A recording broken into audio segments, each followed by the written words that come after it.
আসসালামু আলাইকুম রহমতুল্লাহ বারকাতু নাহমাদুহু ওয়ানসল্লি আলা রসুলিল করিম আম্মা বাদ। সুপ্রিয় দর্শক মণ্ডলী, আপনারা যারা আজকে এই দেশের মধ্য থেকে এবং দেশের বাইরে দেশ থেকে আমার ভিডিও দেখতেছেন, আপনাদেরকে জানাই আন্তরিক মোবারকবাদ। বর্তমান বাংলাদেশে একটি সাপ ছড়িয়ে পড়েছে যা খুবই বিষাক্ত। এই জন্য আমাদেরকে এই সাপ থেকে বাঁচতে হলে কিছু আমল করতে হবে, যা নবী করিম সাল্লাল্লাহু আলাইহি ওয়াসাল্লাম আমাদেরকে শিখিয়ে দিয়েছেন।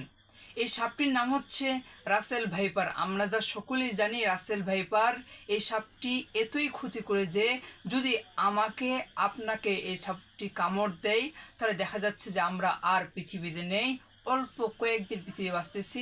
এই জন্য এই বিষাক্ত সাপ থেকে বাঁচতে হলে আমাদের কিছু আমল করতে হবে, আর সে আমল ফজরের পরে 3 বার পাঠ করতে হবে এবং মাগরিবের পরে 3 বার পাঠ করতে হবে। একটি দোয়াটি নবী কারীম সাল্লাল্লাহু আলাইহি ওয়াসাল্লাম আমাদেরকে শিখিয়ে দিয়েছেন। দোয়াটি হচ্ছে আউযু বিকালিমাতিল্লাহি তাম্মাতি মিন শাররি মা খলাক, আউযু বিকালিমাতিল্লাহি তাম্মাতি মিন শাররি মা খলাক। এই দোয়াটি আমরা সকলেই পাঠ করব এবং আশেপাশের সকলকে শিখিয়ে দিব। তাই আসুন আল্লাহ তাআলা সকলকেই এই দোয়াটি পাঠ করার তৌফিক দান। সকলে আমিন। আসসালামু আলাইকুম ওয়া রাহমাতুল্লাহ।